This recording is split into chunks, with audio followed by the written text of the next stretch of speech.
Bueno, vamos a comenzar. Y quiero comenzar este live con una frase que me gusta mucho, que resume la teoría de evolución. Resume la teoría de evolución de Charles Darwin. Y esta frase dice: no es la especie más fuerte la que sobrevive, ni la más inteligente, sino la que mejor se adapta al cambio. Entonces la pregunta que nace a través de esta frase es: ¿cómo podemos hacer para adaptarnos mejor al cambio? ¿Cómo nos adaptamos con una buena actitud a un cambio brusco, a un cambio fuerte, algo que no estábamos esperando, a una situación de duelo, por ejemplo? Y aquí siento que hay una palabra clave que quiero subrayar y recalcar, que se llama el vínculo. El vínculo, tanto personal como interpersonal, es esencial para que nosotros podamos desarrollar la resiliencia. De acuerdo a algunos estudios científicos y de acuerdo a lo que ha sido mi experiencia también, yo estudio y también todo lo que trato de compartir es parte de las cosas que voy viviendo. Entonces, el vínculo creo que es algo muy significativo, porque el vínculo, por ejemplo, hacia mi persona, el vínculo individual. Hola, hola, ¿quiénes se están sumando? Estamos hablando de la importancia del vínculo para poder desarrollar resiliencia en nuestras vidas. El vínculo se divide en dos grupos. Primero tenemos el vínculo individual, personal, hacia mi persona. Tiene que ver con las prácticas de autocuidado, de autoconciencia, cómo es el diálogo que yo cultivo hacia mi persona. Ese vínculo conmigo, que es lo que yo quiero desglosar un poquito en este live, de las prácticas de autoconciencia, que son prácticas de autocuidado.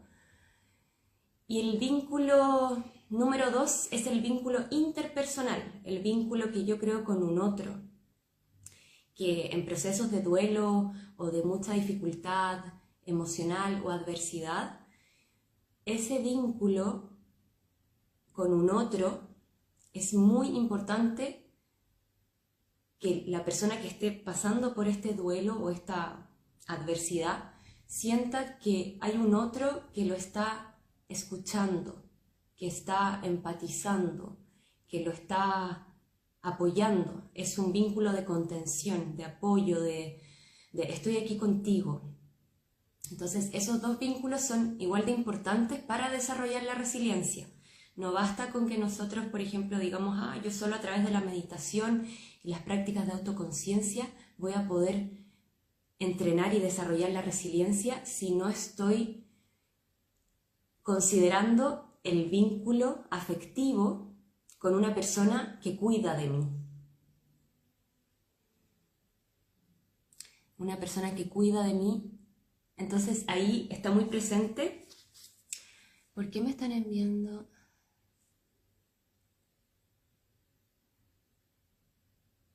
Qué bueno. Hola, Joacón. Hola, Carlos. Hola, Jazz, Fito, David. Adelante, son todos bienvenidos a estar en este live. Yo encantada de que estén aquí.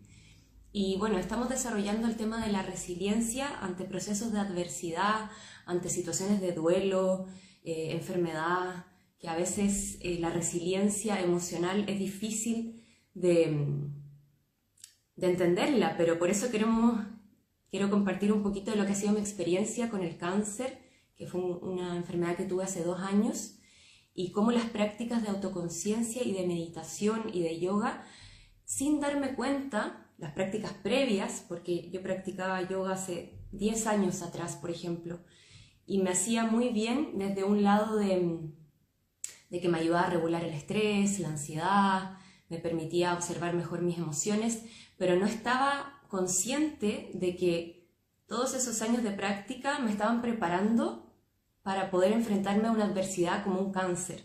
Entonces, claro, hoy lo puedo ver porque digo, nunca me metí a hacer yoga y meditación pensando que eso me iba a ayudar a entrenar y a desarrollar la resiliencia, porque la resiliencia es esa actitud que podemos tomar ante la dificultad y la adversidad, tomando la crisis y el caos como una oportunidad de crecimiento, una oportunidad de fortalecer nuestro sentido de vida.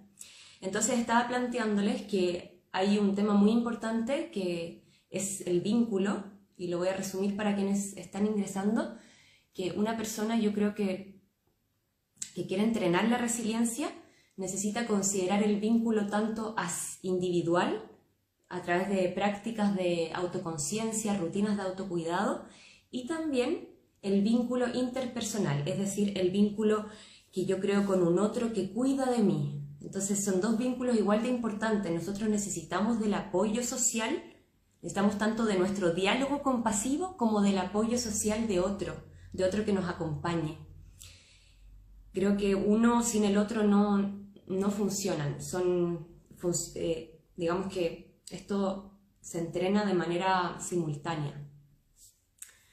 Entonces tiene mucho que ver con la energía femenina de transitar el caos y la oscuridad de la adversidad, de un duelo, de una enfermedad, nutriendo mi cuerpo a través del autocuidado y también permitiéndome recibir el cuidado de otro. Entonces ahí yo elijo la atención plena, el cuidar de mi salud, pero también permito que otro me acompañe en ese proceso. Eso es un lazo afectivo que nos va a permitir entrenar la resiliencia a un nivel neurobiológico. Esto ya está estudiado a nivel científico, que podemos crear nuevas conexiones en nuestras redes neuronales.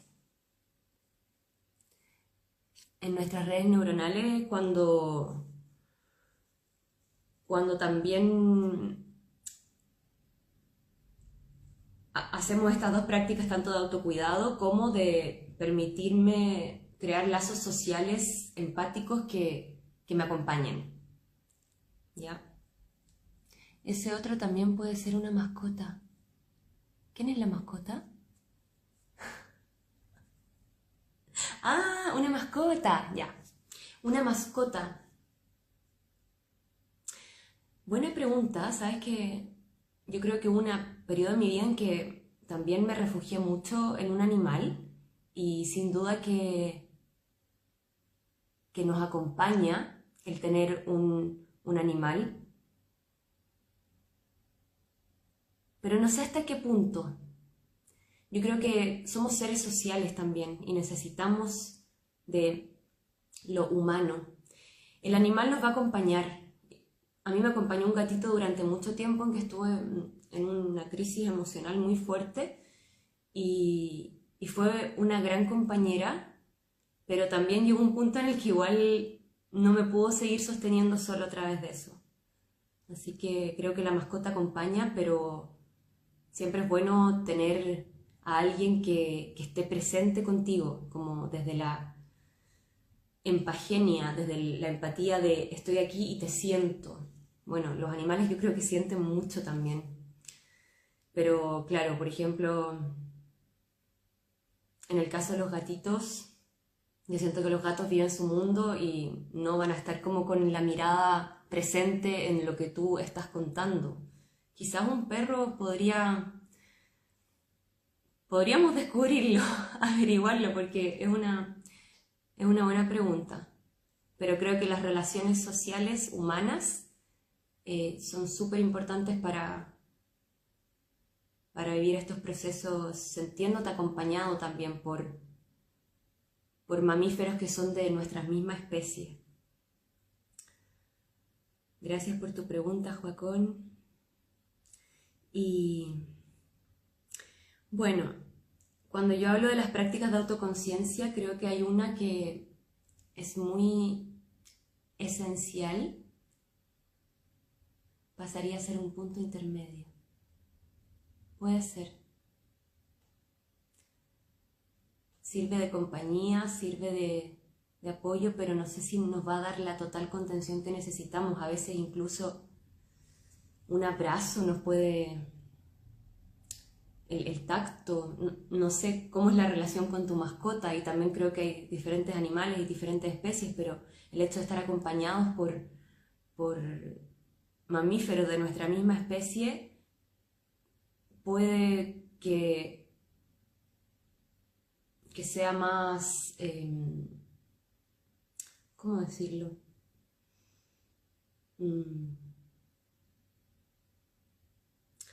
Habría que averiguarlo más, porque también hay personas que se acompañan mucho de los caballos. Yo sé que hay animales que son muy terapéuticos también.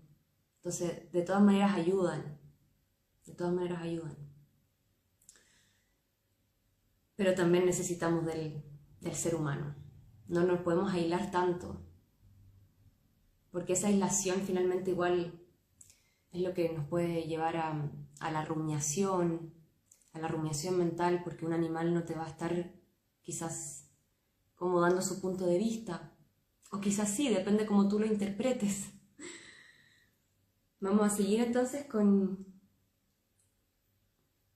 el tema de las prácticas de autoconciencia. Siento que hay una que es muy potente, que es la respiración. Y yo sé que hoy en día se habla mucho de las prácticas de mindfulness, se habla mucho de todo lo que es la sanación, entre comillas, porque a veces yo me pregunto que no sé qué es lo que la gente tanto está sanando. Más bien tenemos que, creo, trascender el sufrimiento de la mente, ¿no? Y para eso nos sirve también la respiración. Las prácticas constantes de respiración considero que son una base de la salud emocional. En lo personal, a mí practicarlo de manera regular antes de vivir un proceso de enfermedad tan fuerte, debo reconocer que me ayudó como a entender que cuando uno atiende el flujo de respiración de manera consciente y lo haces como un hábito, te empiezas algo sucede en tu conciencia que empiezas a notar que en realidad tanto el aire que ingresa como el aire que exhalas es un flujo constante y es un flujo impermanente. Entonces, cuando nosotros observamos la respiración, nos sentamos día a día a observar cómo está este flujo, cómo está el aire que ingresa, está obstruido, está frío. Uno empieza como a observarlo, y no todos los días va a ser igual, varía mucho, dependiendo de cómo está nuestro sistema nervioso, cómo está nuestro contexto social, como todos nuestros estados de ánimo. Entonces, observar la respiración día a día, uno se va dando cuenta de que no todos los días es igual, y también es increíble que el verlo como algo tan impermanente es un cambio constante, no es algo que permanece, siempre está cambiando. Entonces eso de alguna manera nos ayuda también a enfrentar estos duelos, esta adversidad, desde claro, las cosas siempre están cambiando y lo podemos aceptar. Es como que surge una aceptación diferente, porque lo interpretamos de manera diferente.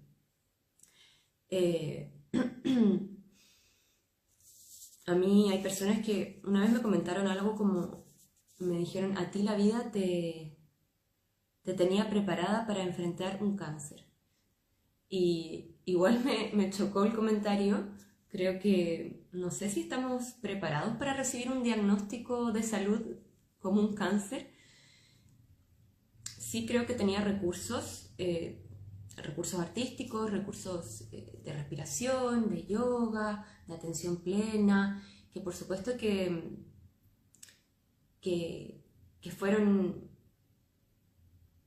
importantes al momento de estar ahí hospitalizada, de estar ahí todos los días viviendo una situación en un contexto tan extraño. pero no sé si estamos preparados para recibir un diagnóstico así, así como tampoco estamos preparados para que nos den una noticia de repente de la muerte de un ser querido. Todo eso es algo que nos pilla por sorpresa, ¿no? Y aquí quiero comentarles que la resiliencia no es una habilidad innata, es decir, nosotros no nacemos siendo resilientes. Una guagüita no nace siendo resiliente, una guagüita necesita un apego seguro de su madre, necesita de la nutrición de su madre, necesita el cuidado. Una guagüita, si la deja sin su leche, no va a decir, ay, esta yo me las arreglo, soy resiliente, así que de aquí salgo. No. Entonces, la resiliencia es un entrenamiento mental y todos tenemos la capacidad de ir ahí. Es como que les dijera que es un músculo invisible. Así como hay muchas personas que... Ahí está mi amiga Conchito, que justo llegó. Hay muchas personas que les gusta mucho ir al gimnasio, entrenar su cuerpo físico, lo cual es súper bueno porque la musculatura también ayuda mucho a los procesos cognitivos, estar desarrollando musculatura. Pero, claro, si hablamos desde la resiliencia, yo también lo veo como un músculo. La meditación es como... O sea, entender la meditación desde una mente presente también es un entrenamiento y es un músculo que se tiene que ir entrenando de manera constante, de manera regular, porque también, como sucede con un bíceps o con los abdominales, cuando yo dejo de hacerlo, también se pierde. O lo mismo sucede con las cuerdas vocales. Si yo estoy cantando y dejo de cantar y de afinar mis cuerdas, también se pierde. Entonces lo mismo sucede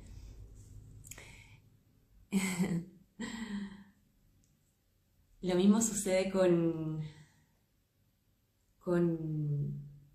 entrenar la inteligencia emocional, con entrenar la mente.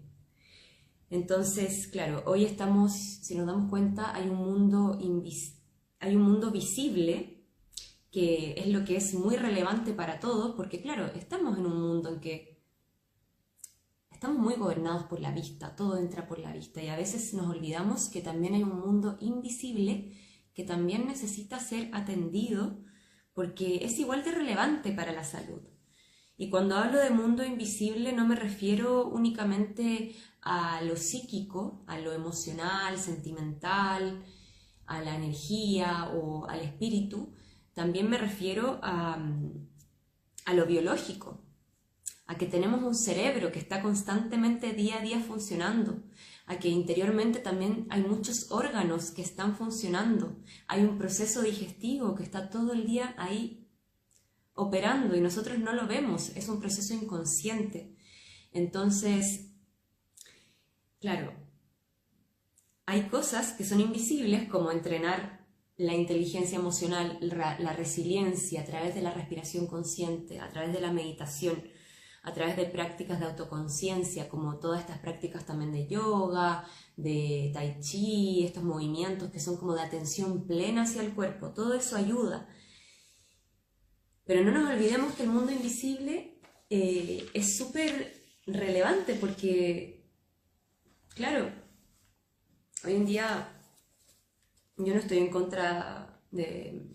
O sea, me encanta todo lo físico también, a mí también me gusta cuidar de mi musculatura, cuidar de mi piel, cuidar de mi cabello, todo eso es igual de importante, pero no nos olvidemos que ese mundo invisible de nuestras células, nuestros órganos, nuestra digestión, nuestro cerebro, también están ocurriendo cositas día a día. Y, por ejemplo, si pensamos en una persona, pongamos un ejemplo, una persona que lleva 5 años haciendo meditación de manera regular. Meditación, cuando yo hablo de meditación me refiero, porque hay muchas maneras de meditar, pero desde donde yo lo planteo es desde donde aprendí, que es la filosofía del yoga, que es yo me siento con mi cuerpo y con la columna erguida y cierro los ojos y observo y observo mis pensamientos y observo mis sensaciones. No se trata de dejar la mente en el vacío, eso no sé si existe realmente, pero es observar, es una práctica de autoobservación. Cuando hablo de la meditación, es sentarme conmigo y observar. Y hay veces que hay personas que esto no les acomoda, entonces hay otros tipos de meditación, como meditaciones activas, en donde tú mueves el cuerpo, meditaciones a través del rezo, de la oración, de mantras, todas esas cositas van ayudando también en lo que es el entrenamiento de la mente. Y bueno, como les decía, estábamos en el ejemplo de una persona, por ejemplo, que lleva 5 años yendo a un centro de meditación y dice, yo quiero aprender a meditar. Entonces va de manera regular a entrenar estas prácticas de autoconciencia. Y en realidad esta práctica es un entrenamiento silencioso. Y ocurren muchas cosas a nivel neurobiológico, que hoy en día se está hablando mucho de esto. Por ejemplo, ¿qué pasa a nivel del sistema nervioso cuando una persona medita regularmente? La amígdala, que es donde nosotros regulamos las emociones, tanto las emociones que nos hacen sentir bien como las emociones que nos incomodan, esta amígdala es como que le quitamos protagonismo y le damos más fuerza a la corteza prefrontal. Entonces la corteza prefrontal comienza aumenta su grosor, aumenta el grosor de la corteza prefrontal y eso significa que nosotros podemos regular mejor la reactividad emocional y también conseguir entrar en más estados de calma. Por otro lado, cuando reducimos la actividad de la amígdala a través de la meditación y la atención plena y la respiración consciente, lo que sucede ahí es que, claro, le quitamos protagonismo también a esa respuesta de alerta, de amenaza, de tensión y de miedo que también se genera en la amígdala. Entonces, claro, una persona que lleva 5 años, por ejemplo, haciendo meditación de manera regular, está teniendo un entrenamiento, un entrenamiento mental para desarrollar su inteligencia emocional, ¿ya? A través de una práctica silenciosa. Es decir, esta persona no es como que va a salir de repente un día y va a decir, me está pasando que llevo 5 años meditando y siento que mi corteza prefrontal ahora está mucho más tonificada. Tengo un six-pack en la corteza prefrontal. No, eso no pasa. Uno no dice como he desarrollado más abdominales en mi zona cerebral. Uno tonifica el cerebro, y esto es lo que plantea la ciencia. Somos diseñadores hoy somos escultores del cerebro. Eso lo plantea una neuróloga española que a mí me encanta, que dice que somos escultores del cerebro. Podemos esculpirlo a través de estas prácticas de autoconciencia. Entonces, claro, a lo que voy es que es una práctica en silencio. Es una práctica en silencio que muchas veces no somos conscientes que estamos desarrollando hasta que se nos presenta un momento de mucha adversidad, un duelo difícil, algo que no estábamos preparados. Y ahí te empiezas, en mi caso yo me di cuenta de que hoy me doy cuenta, porque en el momento tampoco lo veía. Hoy que ya estoy más acá, se me activaron también otras áreas del cerebro, porque cuando tú estás en un proceso de sobrevivir, también el cerebro se modifica. Y después, ya cuando vuelves a una vida más regular, también se modifica. Y en realidad se está modificando todos los días, de acuerdo a los hábitos que nosotros elegimos. Entonces, claro, te das cuenta de los efectos de las prácticas de meditación y de que has entrenado la resiliencia cuando te toca vivir esa adversidad. Porque cuando yo elegí empezar a meditar hace 10 años, no era pensando en que me iba a tocar algo así. Yo lo hice porque, no sé, quería probar algo diferente y también porque tengo una mente un poco ansiosa. Entonces eso me iba a ayudar con la ansiedad. Y bueno, y todo este desarrollo, este entrenamiento que hemos estado hablando de la respiración, de la meditación, de la atención plena, del mindfulness, de llevar la autoobservación hacia nuestro cuerpo, nuestros pensamientos, nuestras emociones, a modo de autoconciencia y también de autoconocimiento, van creando una estructura en el cerebro que te permite forjar una mente más resiliente. Y eso también nos permite estar más presente durante un proceso de enfermedad. Estoy hablando desde mi experiencia.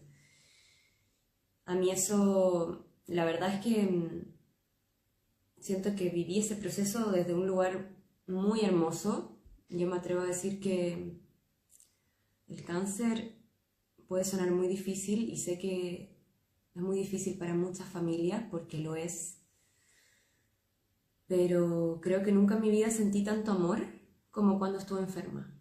Estaba rodeada de amor y eso es algo que hasta el día de hoy voy a agradecer y voy a agradecer siempre, porque esa mente presente me conectaba a un estado de calma, de fe, de gratitud y a la vez de curación.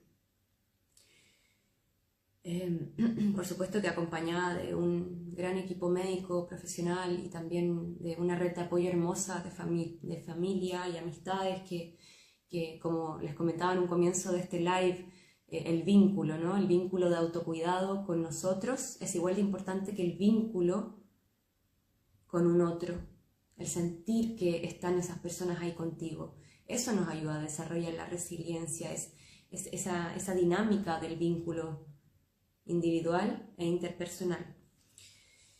Y bueno, estábamos nombrando entonces a Nazaré Castellano, que a mí me encanta esa neuróloga porque encuentro que me gusta como hoy está pasando que la neurociencia y la espiritualidad como que se están encontrando y ya era hora. Ya era hora que esto pasara, o sea, tienen que estar más juntitas. Yo estoy estudiando psicología, estoy en segundo año y el año pasado tuve un ramo de historia de la psicología en donde hubo un momento en la historia, no me acuerdo exactamente qué año fue, pero fue el siglo pasado, el siglo XX, en donde se definió si la psicología iba a pasar a ser un estudio más científico, intelectual, más racional, o un estudio más filosófico. Y ganó la ciencia. Entonces toda esa parte más filosófica se fue como perdiendo. Y creo que está bueno, hoy en día hay muchas corrientes en la psicología que integran lo humanista, transpersonal, lo espiritual, porque es lo que yo también trato de transmitir. Creo que las dos áreas son igual de importantes, entender tanto cómo funciona nuestra biología, nuestro sistema nervioso, a través de los buenos hábitos y también anclarse a una fuerza superior. El tener una creencia hacia la fe es muy importante para también desarrollar esta resiliencia.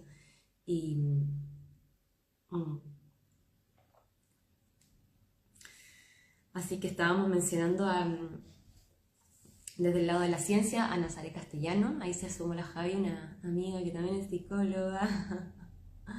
Bueno, yo estoy estudiando, todavía no ejerzo, pero igual me encanta todo este tema y estábamos hablando de que ella habla de que somos escultores del cerebro, entonces que podemos como rediseñar nuestra neurobiología y que hoy en día la espiritualidad y la neurociencia están muy cerquita y eso está muy bueno porque al final hay una totalidad ahí de nuestra biología, nuestro cuerpo físico, nuestra anatomía, nuestro cuerpo más mental, psíquico, espiritual, como que todo es igual de relevante, creo yo. Y bueno, y Nazaré Castellano dice que somos escultores del cerebro, entonces yo dije, o sea que si somos escultores del cerebro, quizás se podría decir que somos artistas del sistema nervioso. La verdad es que sí. Cuando elegimos estos hábitos de prácticas de autoconciencia, de respiración consciente, de meditación, de autoobservación, se podría decir que sí somos artistas del sistema nervioso, es decir, elegimos día a día rediseñar un poco, darle más fuerza a la corteza prefrontal para que nos dé menos reactividad emocional y nos dé más calma. Y también bajarle un poco el cortisol a la amígdala para que apaguemos un poco esas respuestas de alerta y de amenaza y de miedo que también es muy común que nos pase, sobre todo en este mundo tan expuesto que vivimos.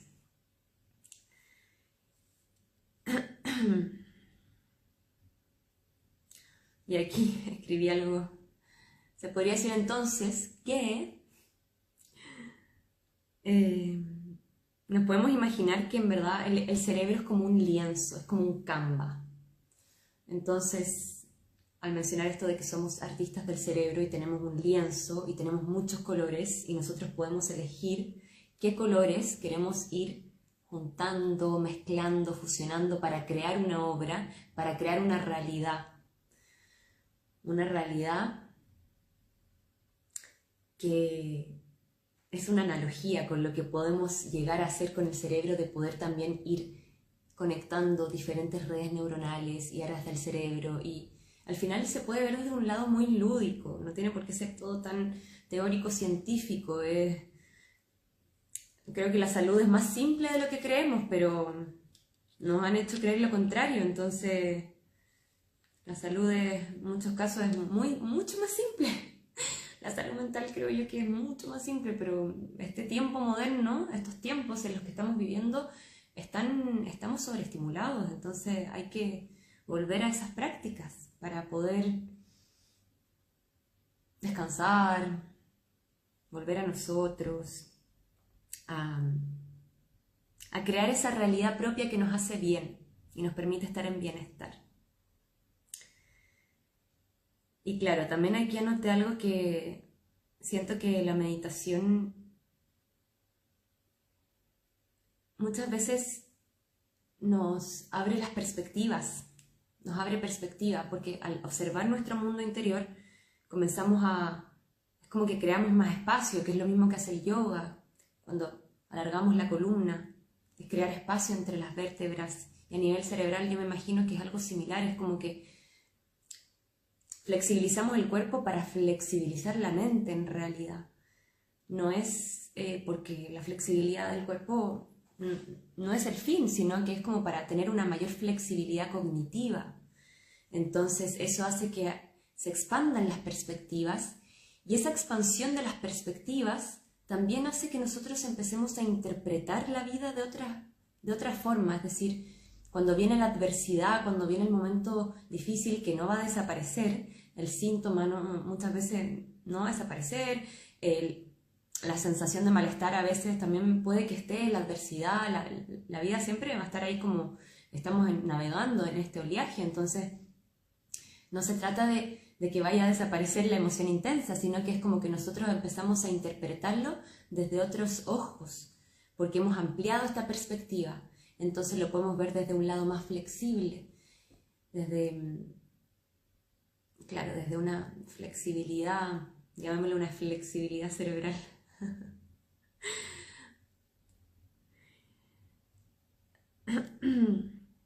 Y desde un lado más filosófico, espiritual, que ya estábamos hablando de las neurociencias, habla desde lo filosófico. La respiración consciente sí es un puente al autoconocimiento, y el autoconocimiento finalmente creo que es la base para también entendernos, entender nuestro vínculo de autocuidado y entender el vínculo con el otro.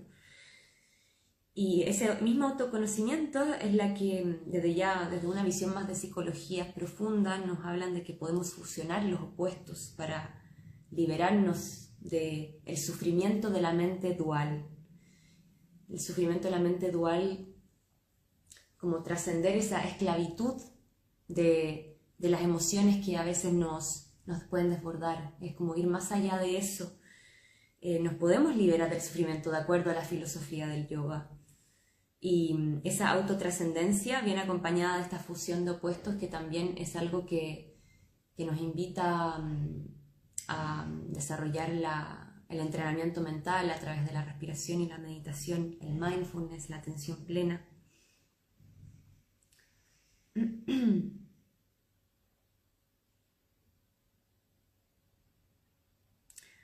Entonces la pregunta inicial de este live era: ¿cómo me ayudó a mí la meditación y las prácticas de autoconciencia como un complemento para la curación de un cáncer? Y claro, después de todo lo que hemos hablado de que somos artistas del sistema nervioso cuando elegimos los hábitos adecuados de prácticas, es loco, pero es algo simple. Pasa que a veces nos cuesta ahí el hábito, hacer la voluntad y la conciencia de sentarnos a hacer estas prácticas. Pero sí, bueno, yo aquí respondí al final como me acordé de una frase que se llama, me distraje con los corazoncitos. Cuando era niña, cuando tenía 10 años, mi ramo favorito era el lenguaje y el deporte. Y tenía una profesora de lenguaje que era muy estricta en el colegio y que ella dijo una frase una vez que nunca se me olvidó y que le voy a mencionar ahora en honor a la Miss Paulina. No sé si me va a ver algún día, pero igual voy a mencionarla porque está bueno mencionarla. Ella dijo, o sea, imagínate, tenía 10, 11 años y ella dice: toda crisis es una bendición disfrazada. Imagínense la profundidad, uno siendo niña ahí como... Me acuerdo que lo anoté y nunca se me olvidó. Toda crisis es una bendición disfrazada. Esto habla de que toda crisis puede ser una oportunidad. Y creo que la resiliencia habla un poco de eso, ¿no? De enfrentar la dificultad y la adversidad desde una actitud de esto puede ser una oportunidad, sin desmerecer las emociones intensas que podemos vivir. Pero es que ahí están las prácticas de respiración y meditación que nos van a ayudar a dirigir estas emociones. Bueno, toda crisis es una bendición disfrazada. Y yo le quiero agregar algo, le agregué: cuando hacemos de la salud una acción preventiva. Y eso es lo que hoy me gustaría empezar a transmitirles a las personas que les interese todos estos temas de autoconocimiento, de bienestar, que la resiliencia es una habilidad innata, está en manos de casi todos. O sea, perdón, no es una habilidad innata, no nacemos siendo resilientes, quiero decir, sino que es un entrenamiento mental que nosotros podemos ir desarrollando, así como un músculo. Entonces, claro, la resiliencia finalmente tiene que ir de la mano, la resiliencia mental y emocional, de hacer de nuestros hábitos y hacer de nuestro día a día salud preventiva. Y cuando me refiero a esto es que la salud, nos han enseñado en este sistema occidental que la salud es una acción productiva. Es muy raro que alguien diga: voy a ir al psicólogo porque quiero... Bueno, no sé si es tan raro, pero en general las personas van, por ejemplo, a ver un doctor cuando están enfermos, cuando se sienten mal. Las personas van a un psicólogo cuando están tristes, cuando algo les pasó. Uno no elige esas cosas cuando uno está bien. Y en realidad tenemos que ir un poco más allá de eso. Creo que la salud tiene que ser una acción preventiva en donde elegimos en el día a día cuáles son esos hábitos que yo quiero alimentar, cultivar, que me den esa nutrición de autocuidado. Y ahí, por supuesto que la crisis va a pasar a ser una oportunidad, porque vas a empezar a ver la adversidad, la dificultad, desde esta perspectiva diferente, desde esta interpretación diferente que estábamos recién hablando. Se van sumando personas y ya estamos casi terminando este live. Pero bueno, va a quedar grabado aquí en el perfil. Espero que estos contenidos les sirvan. En realidad a mí me encanta comunicar todo esto y muchas veces me pasa que Me toma mucho tiempo editar videos. Termino con dolor de cabeza editando videos, entonces a veces esta dinámica del live puede ser un poco más espontánea y también más natural para poder hablar de ciertas cosas, así que coméntenme si les gustan estos temas para ver si me animo a seguir haciendo más cositas así ahora que viene el otoño. Ah, mira, qué interesante. Sí, Joacón comenta que la palabra japonesa crisis se compone de dos kanjis, el de peligro y el de oportunidad. Los asiáticos nos llevan años de ventaja, claro. Y es que allá en Oriente la medicina es preventiva. Todo la ayurveda, toda esta... Son hábitos, es cultivar a través del alimento, a través de lo que yo dejo, cómo estoy nutriendo mis sentidos físicos en el día a día, cómo son las prácticas que yo elijo para poder estar en bienestar. Y ojo que muchas veces esas prácticas no son prácticas de quietud, no son prácticas únicamente de contemplación. A veces uno necesita la expresión, uno necesita gritar. También ahí no nos confundamos porque mucha gente a veces cree que como que todo esto de meditar tiene que ser desde un lugar muy quieto y no, a veces no. A veces se baila, a veces se canta, a veces se somatiza de muchas otras formas. Entonces, sí, pero estoy de acuerdo contigo, Joacón. En el Oriente nos llevan años y mucho. Ellos tienen una sabiduría ancestral maravillosa y han hecho de la medicina algo preventivo, según lo que yo he escuchado, porque tampoco he ido, o sea, he ido a algunos países, pero no conozco cómo funciona en Japón. Pero está interesante seguir aprendiendo de allá de Oriente y poder ir complementando un poco lo que nos plantea la ciencia también con toda esta otra sabiduría oriental. Son culturas milenarias también ahí que se refugian mucho también en la madre tierra, creo yo, en los recursos que nos da la madre tierra. Y que en esta sociedad moderna, occidental, a veces estamos como súper